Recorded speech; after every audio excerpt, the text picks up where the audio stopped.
First to our top story this hour, fresh trouble for the British Prime Minister Rishi Sunak as the parliamentary watchdog initiates a probe against him. Well, this is not the first one of its kind. It's regarding a potential failure to follow transparency protocols. The Parliamentary Standards Commissioner, it launched the probe into shares that Sunak's wife, Akshata Murty, holds in childcare agency Kids. Now, the probe comes in the wake of Chancellor Jeremy Hunt announcing a plan for child caretakers.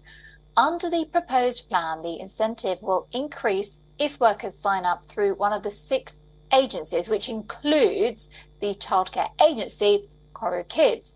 Now, according to UK parliamentary rules, members should always be open and transparent in declaring any relevant interests when it comes to any proceeding of the House or its committees.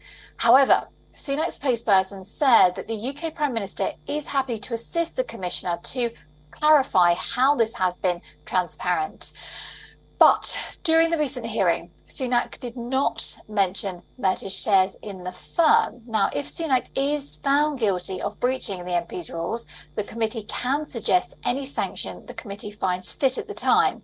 However, it will be a massive political setback for Sunak as he vowed integrity and accountability during his October leadership contest. And looking at the current crippled state of the Conservative Party, which is often surrounded by some sort of controversy, another political setback for its leader will not be beneficial for the next general election.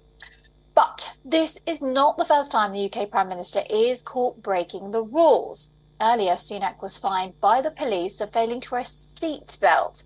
Sunak, he did apologise for his mistake. Last year, Sunak and former UK Prime Minister Johnson were fined for attending a birthday party that broke the COVID-19 rules.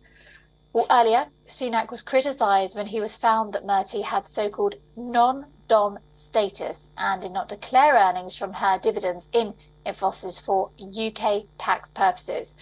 Well, this was when Sunak served as the UK's Chancellor. In related news, Britain's First Lady lost more than $61 million in a single trading session. This was as Infosys stock hit a lower level yesterday. The company lost more than 10% in market cap after its guidance painted a negative picture for the next few quarters. Akshata Murty, the daughter of Infosys co-founder Narayan Murty, owns a 0.94% stake in the company. At the current market rates, her net worth is well over $450 million. Well, the last time the company hit this lower level was on March the 23rd, and that was in 2020. Okay, we do have a guest joining us now, I'm delighted to say, to talk more about Rishi Sunak and what he's going through as the leader of the Conservative Party. And as we were often saying, this isn't the first time. So we've got Adam Schwartz with us now, a writer and political commentator. Thank you for sparing the time and just to sort of go through this for us. Now, it seems like there's always something going on with Rishi Sunak. Is that unfair to say? I don't think it's unfair to say at all. I mean, he's been Prime Minister for 6 months now, and even before then we saw various scandals going on. But I think it's important to try to sort of revisit those original words which he promised on the steps of Downing Street almost 6 months to the day in October when he became Prime Minister, where he promised that his government would deliver on integrity, professionalism and accountability. Now, I think this specific investigation, which is looking into his personal potential non-disclosure financial interests, certainly doesn't play very well to that. I think, the story ultimately cuts to the heart of Rishi Sunak's family's wealth, which I think everyone knows is very vast. And he's probably the wealthiest Prime Minister in history. Now, there's nothing inherently wrong with that. I think that, Sunak's family investment portfolio is likely to be quite wide, and it's quite difficult, to see that not impacted some way by government policy. But I think, the real issue with this investigation is the fact that it relates to non-disclosure of financial interests that relate to a direct policy that Sunak announced. Now, I think, when you have a situation of potential non-disclosure, that really creates the potential perception that there's something more sinister going on here. The idea that he potentially may have been sort of abusing state power given to him to govern for sort of personal financial benefit. Now, when you put that in the context of sort of multiple scandals that he's had, as you alluded to, he had the issue of holding on to his US green card, we had the issue of the non-domicile status of his wife, then I think you have the potential for an image problem, which certainly the kind of opposition Labour Party in the UK will likely seize on.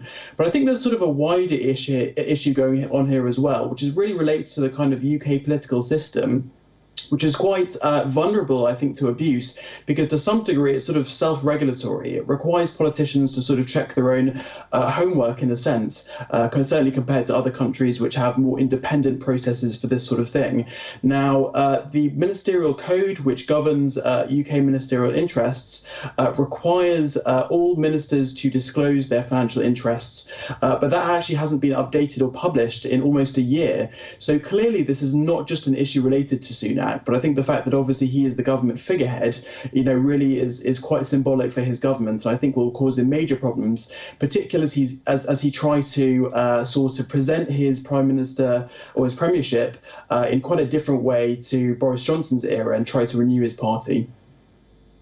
Alan Shorts, thank you so much for putting those views across to us. Writer and political commentator joining us from London today. No doubt more details will come to light in the next few days. Good to be with you.